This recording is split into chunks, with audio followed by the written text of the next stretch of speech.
She didn't change her name or her voice. She just stopped performing for the people who needed her small. Some viewers were quick to notice that by season 10 of Vanderpump Rules, Raquel Levice, now publicly reclaiming her birth name, Rachel, was speaking differently. Gone was the slow, nasal, almost childlike tone that once defined her on-camera persona. Theories spread faster than a sewer rumor. Was it the nose job, newfound confidence, or simply the abandonment of an affectation that no longer served her? The truth is more layered than cosmetic surgery or self-rebranding. Rachel has spoken about social anxiety and learning difficulties, and it's likely that her earlier cadence reflected nerves and discomfort rather than performance. What viewers interpreted as an artificial baby voice may have been a byproduct of insecurity. Rachel adopted Raquel in school, a small act of reinvention that countless people undertake. But during Scandoval, the nickname turned weaponized, used by castmates as a form of mockery, a performative way to strip her of identity and agency. Ironically, by embracing Rachel again, she took that power back, signaling a reclamation of self rather than a retreat. Her relationships with James Kennedy and Tom Sandoval marked two extremes of influence. James's volatility and alcohol-fueled cruelty left her visibly anxious and diminished. Sandoval, for all his moral rot, temporarily offered validation, a dangerous kind of encouragement that felt like empowerment, but was ultimately indulgence in disguise. There's a certain dark poetry in the way women's voices often morph in controlling relationships, softened, subdued, infantilized. Rachel's vocal evolution mirrors her arc, from the submissive, whispery Raquel, molded by the men around her, to the grounded Rachel, speaking with clarity, defiance, and finally, a little self-respect. And for anyone still clutching their pearls over her name choice, perhaps remember that Lala is Lauren, Jax is Jason, Sheena Shea used to be Sheena Marie, and no one's ever stormed the comment sections about that. The difference isn't the name, it's who the cast decided was fair game. Not every monster is born in a bar fight. Some are raised in Burberry. Every villain has an origin story, and for James Kennedy, it starts at home. Watching James attempt to set boundaries with his mother feels less like a son establishing independence and more like a hostage negotiation.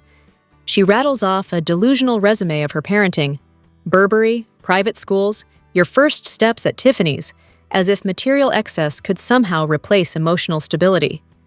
One imagines she'd give herself Parent of the Year simply for buying designer diapers.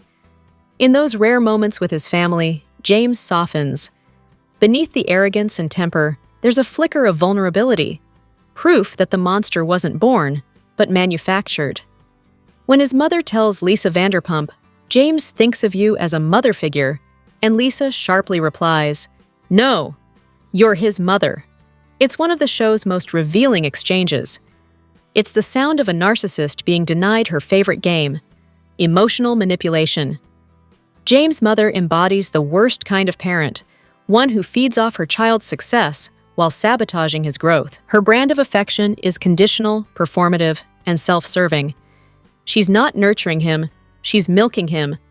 The scene where his father encourages him to drink during his sobriety attempt only completes the picture. Two adults who'd rather keep their son broken and dependent than see him evolve beyond their dysfunction. It's no wonder James's relationships with women are toxic.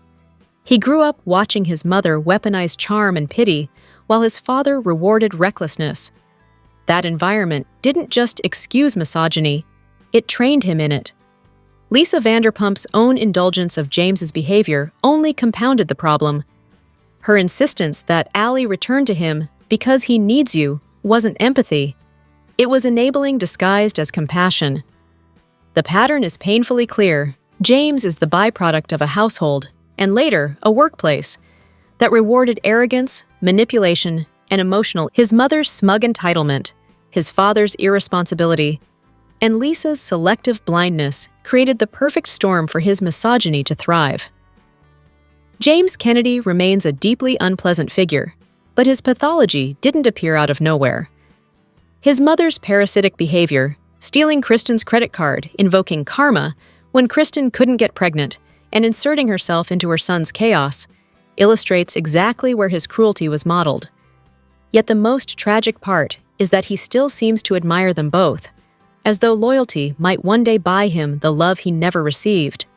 If there's any justice in this twisted saga, it's that his public downfall might finally force him to confront the truth his parents never will. Designer childhoods don't create character, and self-awareness doesn't come from Burberry. The real scandal of Season 10 wasn't Scandoval. It was how Sheena Shea helped it stay hidden.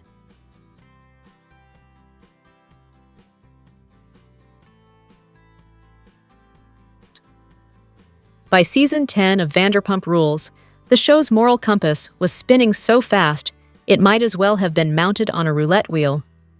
At the center of that chaos was Sheena Shea, ever the opportunist, ever the self-proclaimed loyal friend, stirring her signature cocktail of hypocrisy and self-interest.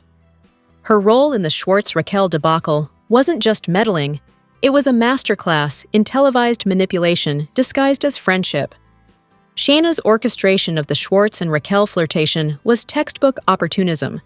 Despite Katie's very clear boundaries about not wanting her ex-husband tangled up with a friend, Shayna gleefully played matchmaker, not because she cared about Raquel's romantic prospects or Schwartz's emotional healing. No, this was about Shayna's favorite subject, Shayna. She positioned herself as the misunderstood peacemaker while painting Katie as the bitter ex-wife who just can't move on.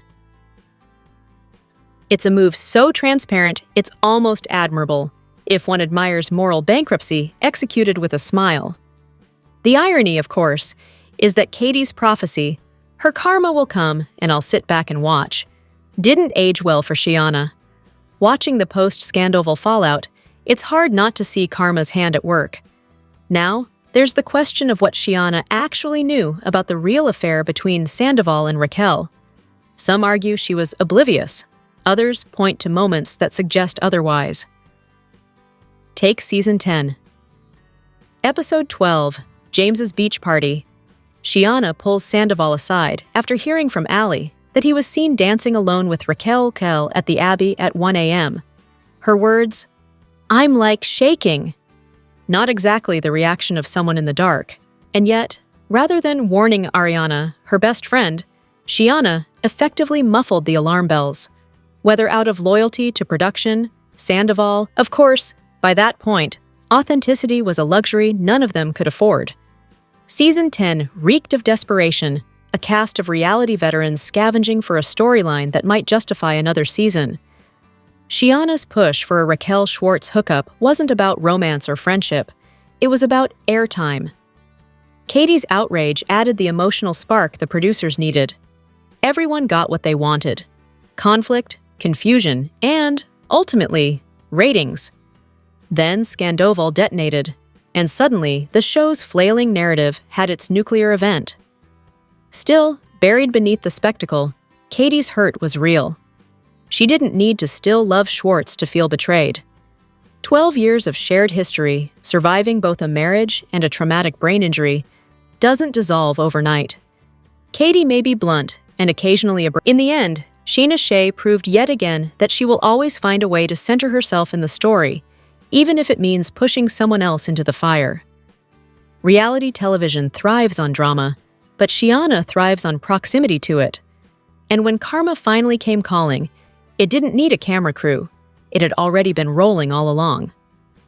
This isn't self-discovery. It's self-destruction in a sparkly dress. Few reality television arcs have captured the precise mixture of delusion, denial, and self-destruction, quite like Raquel's in Vanderpump Rules Season 10. What began as a bid for independence swiftly morphed into an operatic display of contradictions, a woman loudly asserting self-discovery while quietly dismantling her own credibility. The absurdity begins early on, when Raquel corners James at Sewer to probe his new relationship with Allie. She declares herself not okay. The hypocrisy would be comical if it weren't so pathetically transparent. One moment she's sneering at James's profession of love. The next, she's auditioning new distractions like a casting call for emotional chaos. Her most unhinged display, however, arrives at James's DJ event. In a moment that could only be described as emotional malpractice, Raquel tells Allie that James never loved her. This from the same woman who, during the Season 9 reunion, freely admitted she never loved him and that their relationship lacked intimacy. It's an impressive level of self-contradiction, weaponizing a lack of affection she herself confessed to, all while entangled in not one, but two ill-advised flirtations, a clandestine affair with Sandoval and a public attempt to seduce Schwartz. It's as though she mistook humiliation for empowerment. Still, beneath the smugness and erratic decisions, there's a tragic her breakdown in the car on the way to Arizona, where she admitted not knowing who she was without someone else's approval, was the rare glimpse of something real. It's hard not to pity that version of her, crying over an identity she never developed, before she retreated back into her performance of chaos. Yet sympathy evaporates fast when recalling her Season 10 crusades. Whether confronting Katie about Schwartz or inserting herself into conflicts that had nothing to do with her, Raquel was determined to play truth-teller, though she never seemed sure whose truth she was telling. She strutted through the season like a self-appointed avenger for the misunderstood, only to come across as overconfident, underinformed, and emotionally erratic. Her behavior wasn't merely contradictory, it was almost theatrical in its inconsistency. The dissonance was painful to watch because it hinted at something deeper than bad judgment. It felt like someone mistaking attention for self-worth, chaos for confidence, rebellion for liberation. The irony, of course, is that in trying to assert control over her life, Raquel became the least in control of anyone on the show. Whether one views her as a victim of her own confusion or simply a manipulative opportunist, her Season 10 journey remains one of the clearest examples of how reality TV can turn the search for self into a public implosion. By the finale, Raquel wasn't just lost, she was unrecognizable. What began as an attempt at reinvention ended as a cautionary tale. When you build your new identity out of contradictions, eventually the mask collapses, and all that's left is the mess beneath. Rewatching Vanderpump Rules with the hindsight of Scandoval is like rereading a mystery novel where the killer's been smirking in plain sight the whole time. Every smirk, every awkwardly timed joke, every bro moment now reeks of cover-up and cowardice. By the time Schwartz and Raquel were theatrically making out at Shiana's pre-wedding white party, Season 10, Episodes 9 to 10, Sandoval and Raquel had already begun their clandestino affair.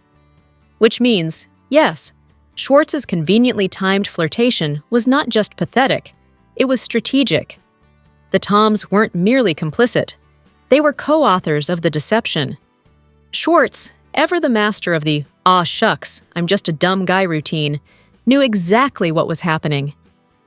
According to Raquel Hill herself, he was fully aware of the initial hookup between Sandoval and her before his own on-camera makeout. The image of Sandoval tossing Schwartz's hotel room key to Raquel and smacking her afterward is the sort of grotesque symbolism that only this show could produce, the perfect blend of sleaze and self-satisfaction. And while Schwartz was aiding and abetting his best friend's infidelity, he was also entangled with Jo, Raquel's friend no less. Jo, a woman brimming with secrets and instability, became yet another pawn in his endless game of emotional exploitation. Schwartz's pattern is painfully clear. He gravitates toward vulnerable women he can manipulate under the guise of being harmless. Katie, recovering from a traumatic brain injury, endured years of gaslighting masked as boyish confusion. Jo, unstable and hungry for relevance, became his human smokescreen. But the tragedy isn't just in Schwartz's behavior, it's in the fact that the show continues to reward it. Lisa, apparently in need of a new pet project now that defending misogynists like Jax has gone out of fashion, seems to have adopted Schwartz as her latest reclamation effort. Meanwhile, the women, Katie, Jo, even Raquel, are left picking through the wreckage of the Tom's arrogance. It's a cycle so familiar it's practically scripted. Man deceives, woman reacts, audience forgives, ratings rise. So yes, watching Season 10 with full knowledge of the affair does make everything more intriguing, if by intriguing one means disgusting yet hypnotic. The Scandoval timeline isn't just about infidelity. It's a case study in how mediocrity and manipulation can masquerade as charm for over a decade. and how reality TV keeps letting it happen.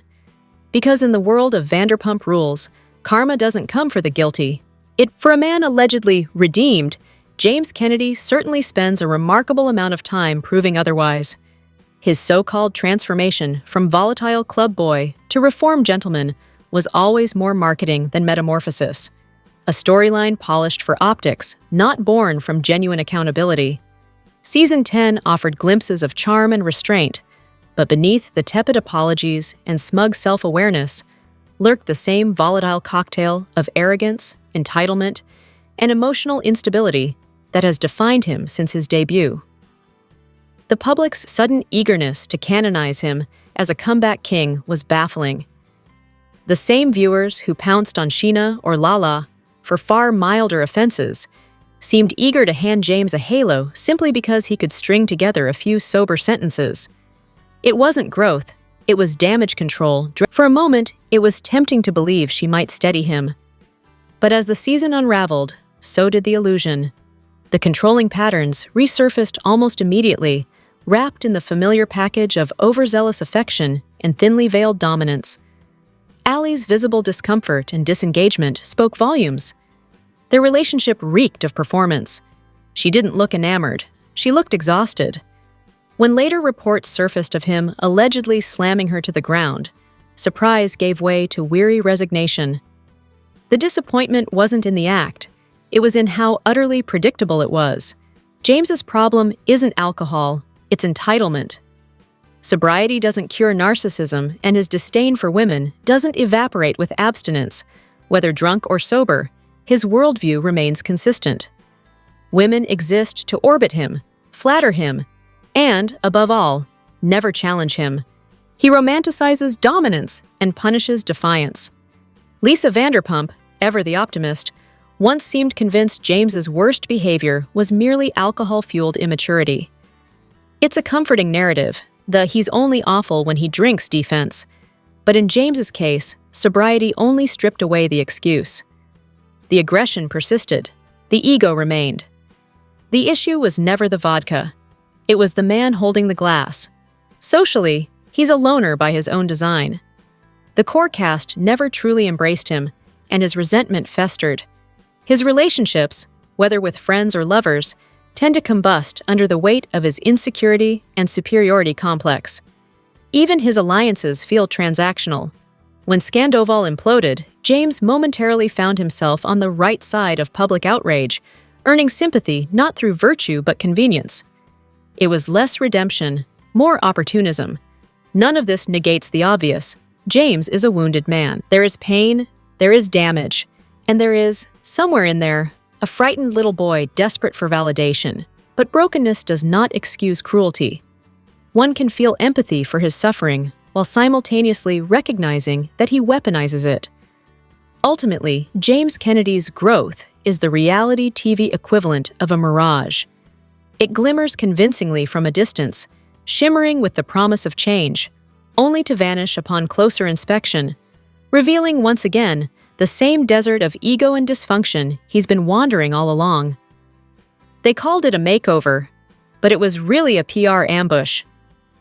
If there's one thing Brittany Cartwright loves more than a y'all, it's being first, especially when it means stealing a spotlight that wasn't exactly hers to begin with.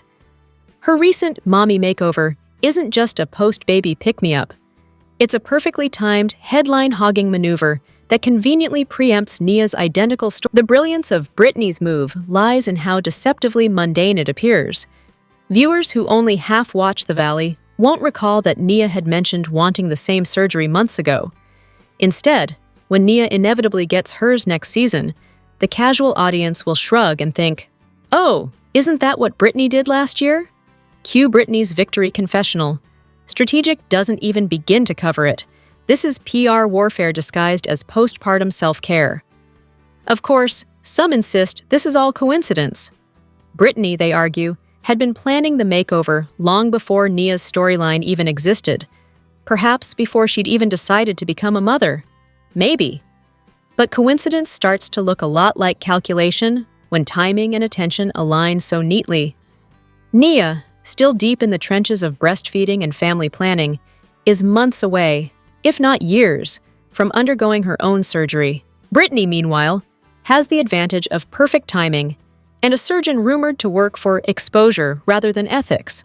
Let's not forget, Brittany's current implants are practically vintage, hand-selected by Jax in one of reality TV's least flattering moments. Between the ridicule, the wear and tear, and the lure of camera-ready transformation, she was bound to head back under the knife. But turning necessity into narrative supremacy? That's the kind of tactical thinking even Jax couldn't scheme up. Then again, this is Brittany, forever eager for the applause, allergic to losing, and the first to quit when things turn truly competitive. Naya, with her natural beauty and calm composure, doesn't operate in the same petty arena. Yet Brittany does, and she plays for airtime, not authenticity. So while Naya may have the substance, Brittany once again has the storyline. And in reality, television, that's the only makeover that really matters.